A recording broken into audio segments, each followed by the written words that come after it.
He thought I'd never noticed the missing money. I stayed quiet, smiled, and let him think he'd gotten away with it. But I was already planning something much bigger, something that would make him regret ever stealing from me. The first time it happened, I brushed it off like a bruise I didn't want to show to the world. A few hundred here, a check that never cleared there, a new set of tires that he swore he paid for but never mentioned to me. Little things that would have made most people snap and shout and demand answers. Not me. I'd been taught to be the kind of woman who keeps the house steady even when the ground shakes. I tucked the worry into the back of my mind and smiled at him across the dinner table. The same smile I'd given for 20 years. The same smile that said everything was fine. The first thing was betrayal, sharp and personal. But it was the second and third times that taught me the shape of what he'd become.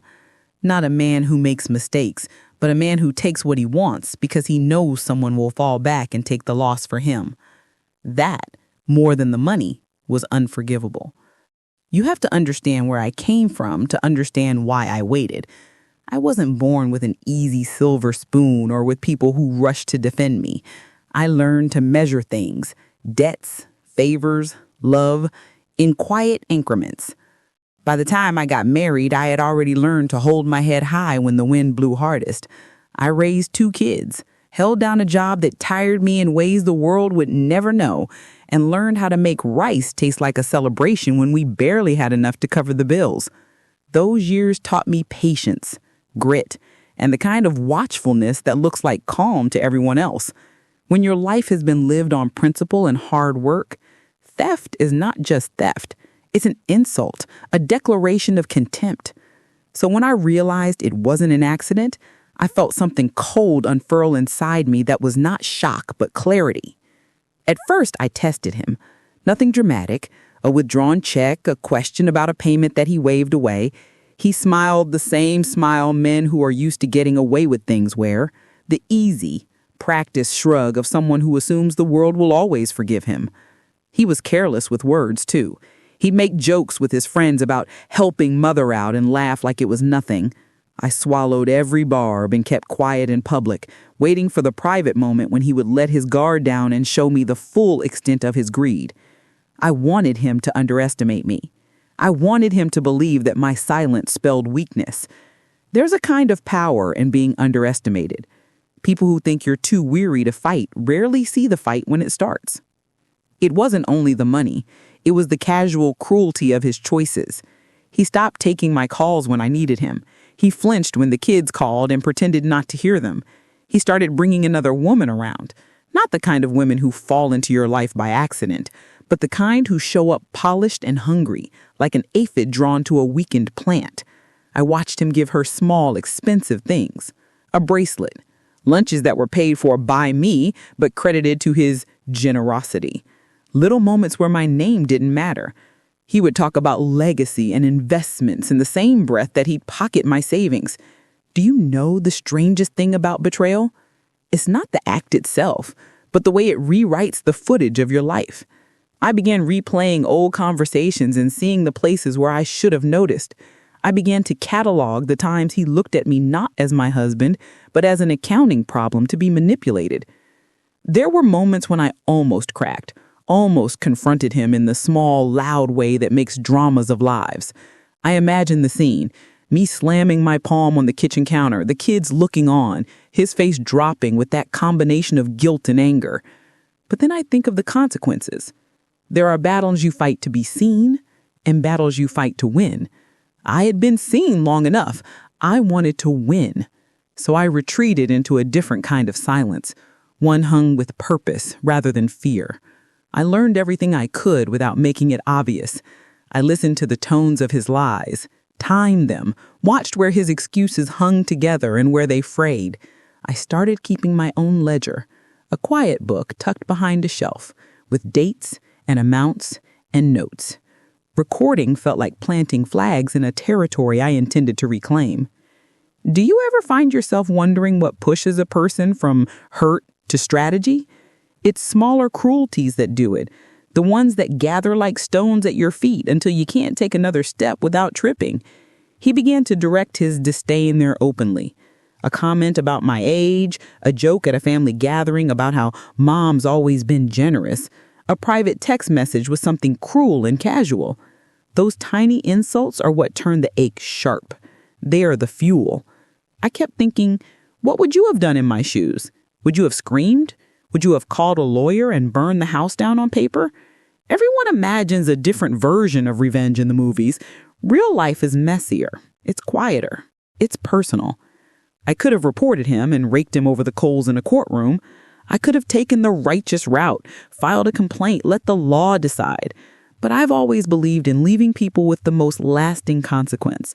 The knowledge that they were never as clever as they thought, the experience of losing the comfortable certainties they leaned on. Law is blunt and public. I wanted something patient and intimate. I wanted him to wake up one morning and understand, in the small daytime moments when he checked his phone or reached for his wallet, that the world he took for granted was gone because of him.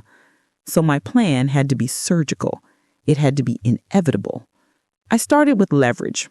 Not illegal. I never once contemplated theft or falsifying records, but the kind of leverage that wins without crossing into crime. I had receipts. I had dates. I had the quiet ledger I kept at night under the lamp. I had the way people in our circle talked and the way businesses kept records. I spent nights calling banks and asking hypothetical questions, learning the process, where disputes lodged, what kind of evidence was useful, how time could be used against someone careless. There was an art to building a case without building a spectacle. I learned the language of audits and collections, not because I wanted to become a detective, but because I wanted to be precise. Precision, I discovered, is more humiliating than any loud accusation. It leaves less room for denial. Obstacles came fast. The first was the disbelief of others. He's your husband, people said, as if marriage were a shield against wrongdoing. Friends asked leading questions as if I wanted drama. Some people laughed. Oh, that's just what men do. Those are the worst kind of people to stand between you and justice because they wrap your hurt in excuses. Then there were practical obstacles. He'd shuffled money through accounts that were nominally closed. He'd paid debts in odd increments, left paper trails that were annoyingly plausible. Once, a bank manager, generous and oblivious to the personal, told me things that made my teeth ache with frustration. The system favored quick claims, not the slow, patient kind of proof I was gathering. I had to find a way to turn the system's patience into an ally. So I played a quiet, long game. I tightened things at home to not tip my hand. I withdrew from the social world in ways people misread as depression. In truth, I was mobilizing. I reached out to an old friend who knew the language of forensic accounting. Not the kind who would do anything illegal, but the kind who could point me to the right documents and help me to interpret them without doing anything would get us both in trouble. We met in a coffee shop that smelled like lemon and lost afternoons, and he taught me how to read transactions like a person reads a face. We traced patterns.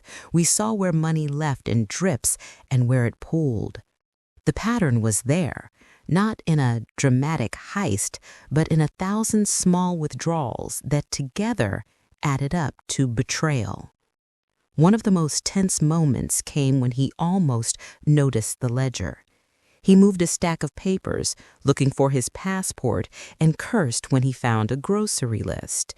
I felt my entire plan tremble. If he had opened that book and seen my notes, everything would have shifted. But instead, he flipped through without noticing, made a joke about my old lady lists, and left. The relief was so raw that I laughed, a laugh that tasted of adrenaline and fear. Close calls like that are what sharpen your will. They force you to be better, to make contingencies.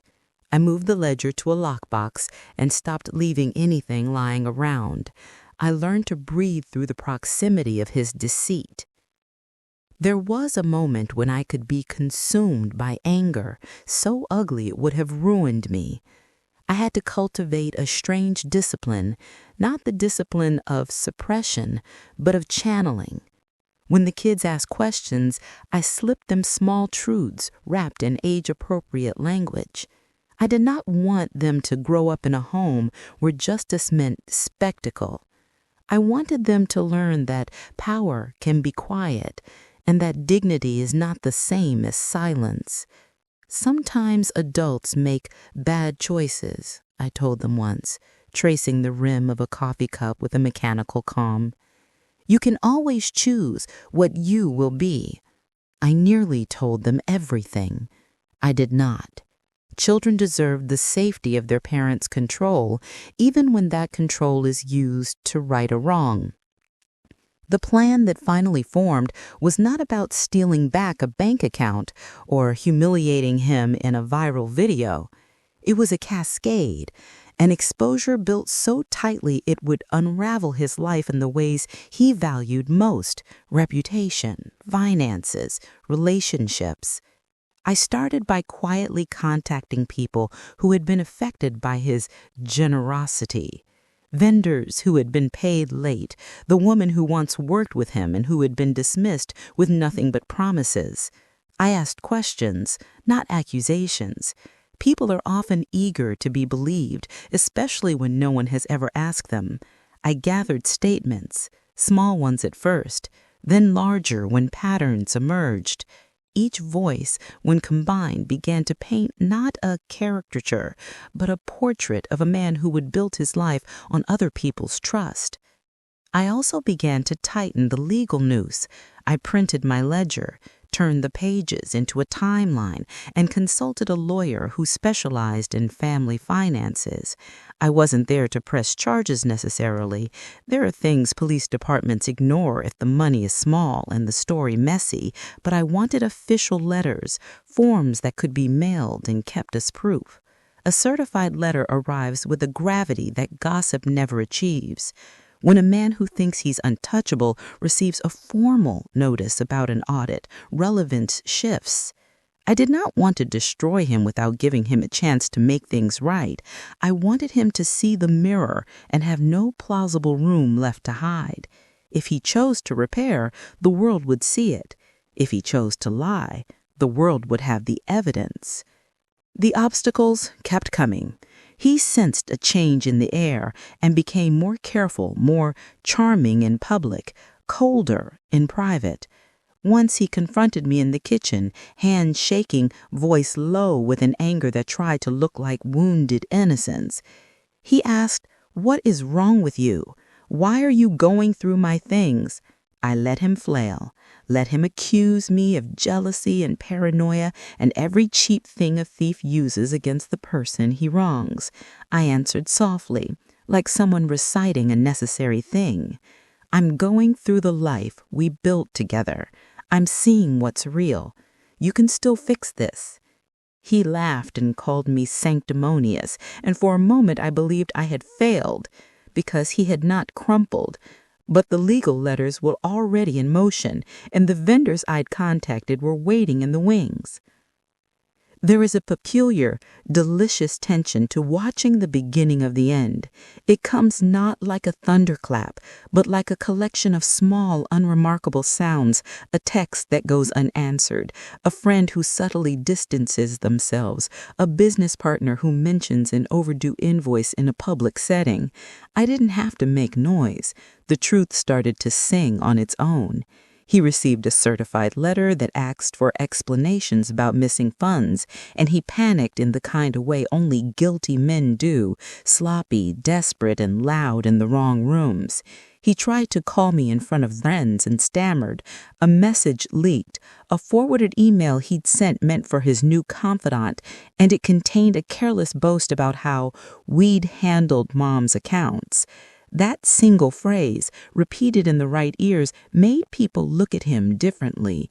You can't imagine how susceptible reputation is to a single shard of proof. The climax was not a dramatic confrontation in the living room. It was a slow, precise collapsing. One bank put a hold on a suspicious account.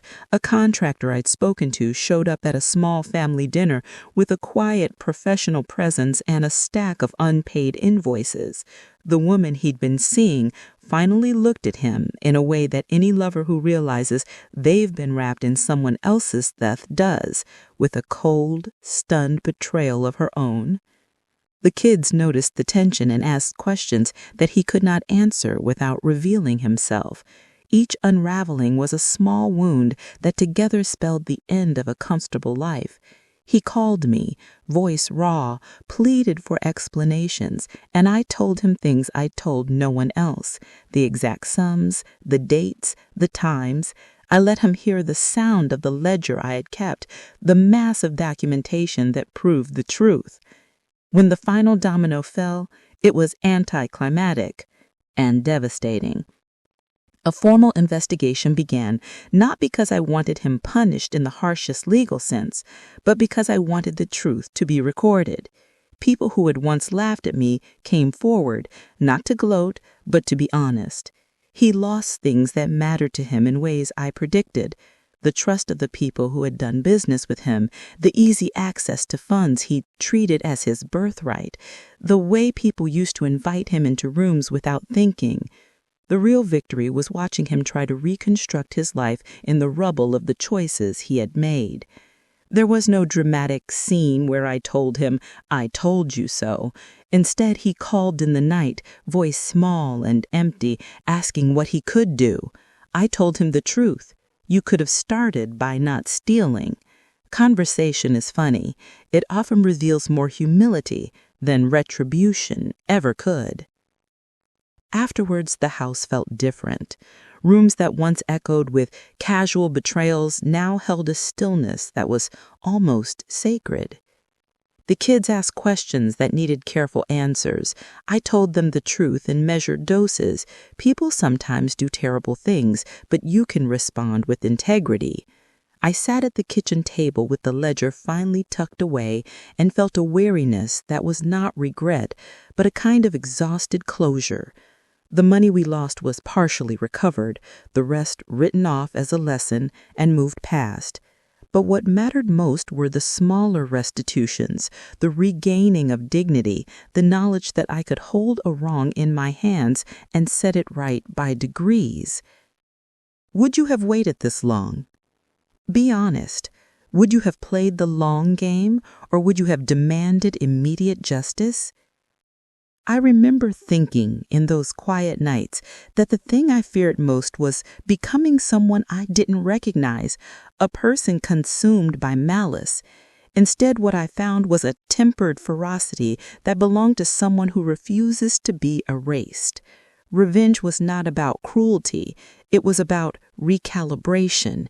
It was about showing him and the world that theft has consequences, not only in the ledger of money, but in the ledger of trust. I went through the motions of the law, the small humiliations of documenting pain, not to punish, but to reset. In the end, what I wanted most was a life where my children would remember me as someone who fought for correctness, not vengeance. I wanted them to learn that weakness is not silence, but allowing harm to continue. I wanted to model a kind of defense that is patient and moral and effective. Sitting now, years later, as the scar softens, I still catch myself glancing at the locked drawer where I kept the ledger, like a woman who keeps her history in a chest. Sometimes I wonder if men like him ever really understand the quiet power of the people they dismiss. Probably not. They're too busy counting what they can take to notice what they lose. People ask me if I forgave him. Forgiveness is a heavy word. I did not forgive in the way that erases memory. I forgave in the way that releases me from needing to be right all the time. I forgave because holding anger like a talisman only eats you from the inside. That doesn't mean I let him back into everything. I rebuilt boundaries, kept him at a distance that preserved my safety and sanity. And in that rebuilding, I found a strange freedom, a life that was quieter and cleaner and mine. If you're listening and you're thinking about your own ledger of slights, know this. Revenge is not a fire to be tossed wildly. It's an oven where you let truth bake until it is undeniable. It's slow, Messy, and often not as glorious as imagination promises, but it is thorough. So, what would you have done in my shoes? Would you have played the long, boring, meticulous game of proof and patience? Or would you have wanted a crash, a scream, a public spectacle? Both have their costs. I chose the one that left my children with intact memories and my conscience with fewer stains. When the dust settled, I stood in the living room and let the silence wash over me. There was no triumphant music, no smug parade. There was only the knowledge that the world I had tended with my own hands was not entirely erased by his greed. And that, for me, was enough. The silence after a storm is never clean. It smells of dust and rain rot, of things torn loose. That's what the house felt like in the weeks that followed his fall. Rooms that hummed with the aftertaste of violence, even though no one had screamed. I could walk through the hallway and hear the echo of every lie that had once lived there. His suit still hung in the closet, pressed and waiting for a man who would never again step through that door with authority. I should have felt triumph. Instead, I felt a strange vacancy, like the air had been sucked out of the world and left me behind. I kept expecting to feel lighter, but revenge doesn't make you float. It anchors you. Each morning I woke to the same thought. You did this. Some mornings that thought felt like power. Other mornings it felt like a bruise that hadn't faded. I drank coffee from the chipped mug he used to mock, listened to the wind move against the blinds, and wondered whether I'd crossed a line that couldn't be uncrossed. Justice is a word that tastes righteous until you have to swallow it. He called again, a week after the investigation began. His voice came through the phone like something half alive, brittle and pleading. "You win," he said. "Can we at least talk?" I let the line stay open long enough for him to hear my breath, then ended the call. Later that night, I replayed the voicemail he left, mumbling about lawyers, about misunderstandings, and I realized the sound didn't comfort me. I'd wanted remorse, not excuses. I deleted the message and sat staring at the blank screen, waiting for the satisfaction that never came. People began to talk. The neighborhood that had once smiled politely at us now whispered. Some said I'd ruined him. Others said he'd ruined himself. Truth was a fog that rolled through every conversation. Old friends texted offers of coffee that felt more like reconnaissance than compassion. I turned them all down. The quiet suited me better. When you've been underestimated long enough, solitude feels like armor. But nights were another story. That's when the house seemed to breathe. I'd hear creaks in the floorboards, the tick of the clock too loud, and I'd imagine him sitting somewhere, plotting a comeback, rehearsing apologies that might never reach me. Sometimes I'd talk to the darkness. "Was it worth it?" I'd whisper, and the silence would whisper back that nothing worth doing is ever clean. Weeks turned into months. I went back to work, filed papers, answered calls, moved through the motions of normal life. Yet something inside me had shifted. I no longer looked at people the same way. Every smile seemed like a mask, every kindness a potential transaction. That's the curse of betrayal. You start seeing thieves in everyone's shadow. One afternoon, a coworker borrowed a pen and didn't return it. The absurd little spark of anger that flared in me made me laugh out loud. Get a grip, I told myself. But it lingered. That instinct to guard, to suspect. Then came the letter. It was from his lawyer, polite and oily, requesting mediation. He wanted to resolve matters amicably. I almost crumpled it, but curiosity is its own poison. I attended the meeting. He looked smaller, thinner, a man whose arrogance had been scraped off by consequence. For a moment, I saw the person I'd once loved, beneath the ruin. He spoke softly, said he wanted to make amends, that he'd been under pressure, that he was sorry. Part of me wanted to believe him, to close the book cleanly. Another part remembered every cold night, every stolen dollar, every smirk. I signed the papers he offered, not to ask forgiveness, but as punctuation, the final period at the end of a sentence too long. Afterwards, I went home and opened a bottle of wine I'd been saving for years. The taste was sour, metallic, not what I remembered. Revenge has that effect. It changes your palate. The things you once loved turn strange. I poured the rest down the sink and watched it swirl away like blood down a drain. That night, I dreamed of him standing outside the house, face pressed to the glass, mouthing words I couldn't hear. When I woke, I half expected to find footprints in the dew. There were none, only the long stretch of dawn and the feeling that something unfinished hovered just beyond sight. Because that's another truth the movies never tell you. Revenge stories don't end when the villain falls. They end when the avenger stops needing to look back. I wasn't there yet, not even close. The mornings came slow after that dream. Light slid through the curtains like an unwanted visitor, touching everything I hadn't yet cleaned from my conscience. I made coffee, watched the steam rise, and wondered how long it takes for peace to arrive after revenge. Everyone says justice heals. No one tells you it also echoes. I started seeing his handwriting everywhere. On grocery receipts, on the labels of old jars, on the margins of notebooks he'd left behind.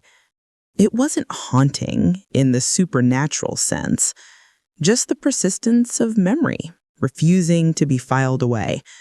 I'd catch myself tracing the letters, as if the curve of his R could explain why he'd done what he did. One afternoon, I went to the bank to close the last shared account.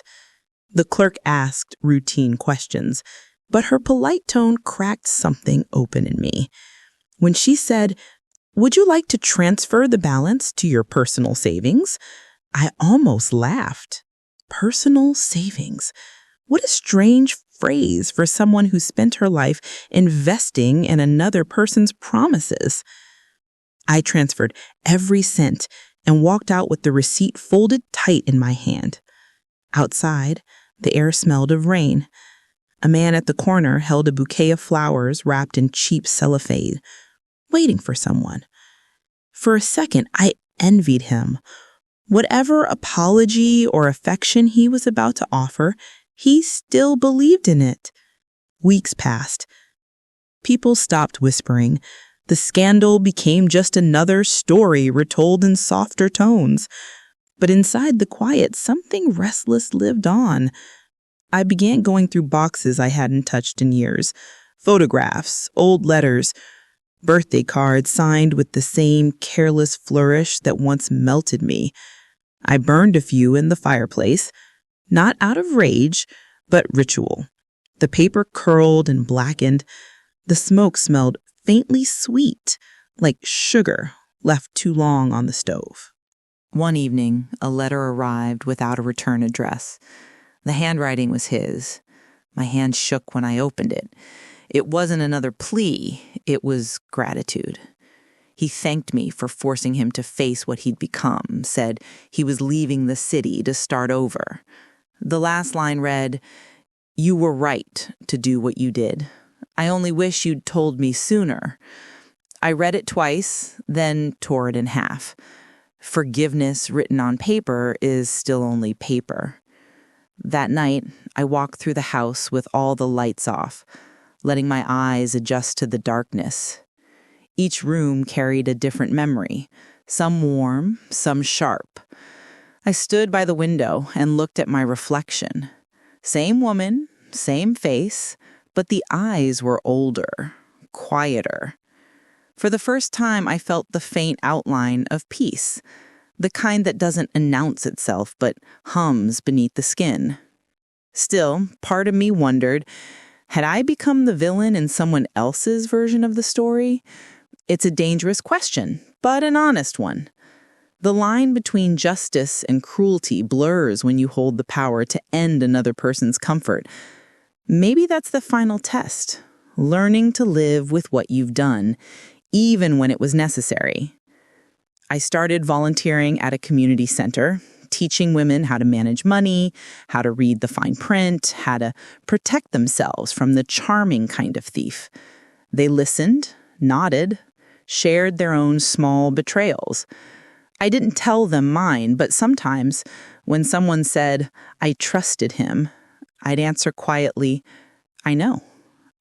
Some nights, though, the dark still presses close. I lie awake and think about the ledger locked away, about how each entry once burned like a wound. I never opened it again, but I never threw it out either. Maybe I keep it as proof that truth existed, or maybe as a warning.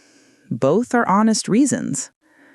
If you've ever taken back your life from someone who stole it piece by piece, you'll understand this part. The revenge itself isn't what stays with you. It's the stillness afterward. When there's no one left to fight, you start hearing your own heartbeat again, and you realize how long it's been since it belonged only to you. So I stand here now in the same house that used to echo with lies, and I listen. The walls don't whisper anymore. The air feels lighter, even if I don't.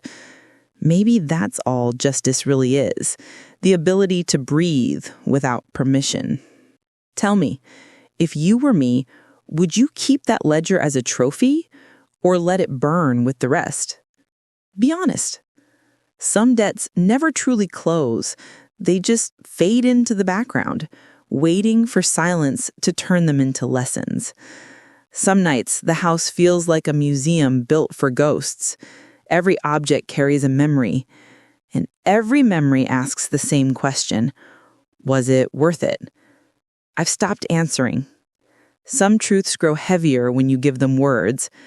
Instead, I light one candle in the living room and sit there until the flame steadies. That small circle of light is the only witness I need now. In the beginning, I thought revenge was a closing act, sharp, decisive, final. But the ending turned out softer, almost tender.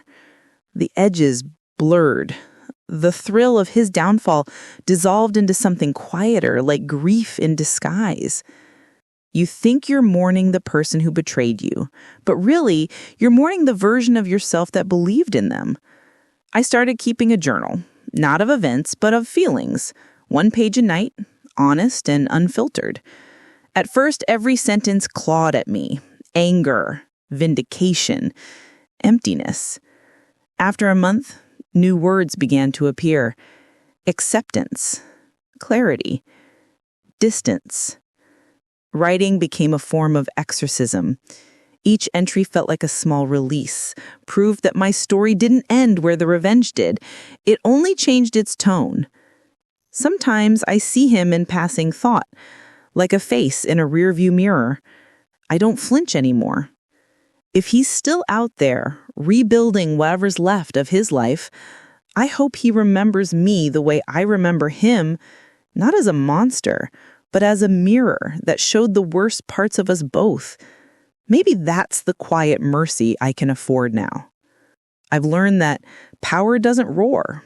It hums. It lives in stillness, in the ability to choose not to strike again. There's a darker kind of strength in restraint.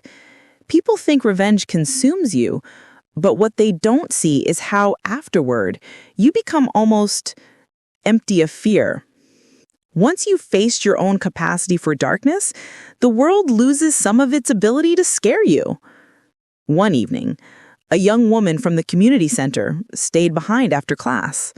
She hesitated, then asked, "Did someone ever hurt you like that?" I didn't answer right away. The clock ticked. Finally, I said, yes. But I learned more from what I did after than from what they did to me. She nodded, maybe not understanding, but she would someday. I saw a reflection of my younger self in her, wide-eyed, unbroken, not yet aware how expensive trust can be. As months turned to seasons, the house changed. I replaced the heavy curtains with linen ones that let the morning in.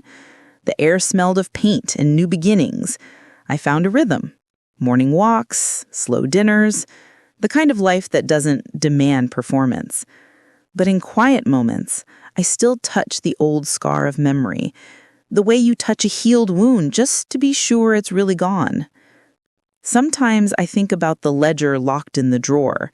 I've never opened it since that night. It's become both confession and curse, a relic of the version of me who needed proof. Maybe one day I'll burn it. Maybe I won't. Some stories deserve to stay written, if only to remind us what silence can turn into when it's ignored too long. People imagine revenge as fire, but it's really smoke, lingering, faint, impossible to wash from your clothes. I smell it even now, years later, when the night is still and the city hums in the distance, but the scent doesn't choke me anymore. It's just part of the air I breathe. If you're listening, wondering whether payback ever truly satisfies, here's my truth. It doesn't, but it clarifies. It scrapes away illusion until all that's left is the raw outline of who you are when no one is watching. I used to think I wanted justice. Now I know I wanted understanding. They look similar from far away, but only one lets you sleep at night. So, I lock the door, blow out the candle, and let the dark return to its corners. The house no longer feels haunted.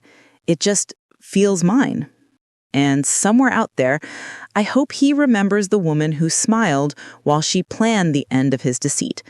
Not out of cruelty, but to reclaim her own reflection. Because revenge, at its core, isn't about punishment. It's about recognition. Seeing yourself clearly again after someone tried to steal your face.